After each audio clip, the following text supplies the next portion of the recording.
Hello friends, in this quick tutorial I'm gonna show how to insert picture in PDF Adobe Reader. First click on any browser you love to use, then open the actual picture you want to insert on your Adobe Reader. Here's the picture I want to insert. Then open search box and type here snipping tool.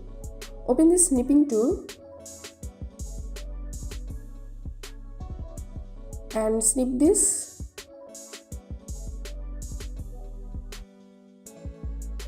Then click on copy and cross this.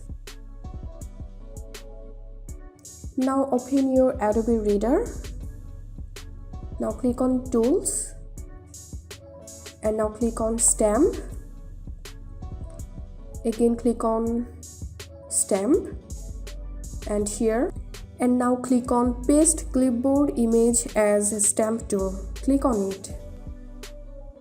Here you can see the picture has been inserted on our Adobe Reader.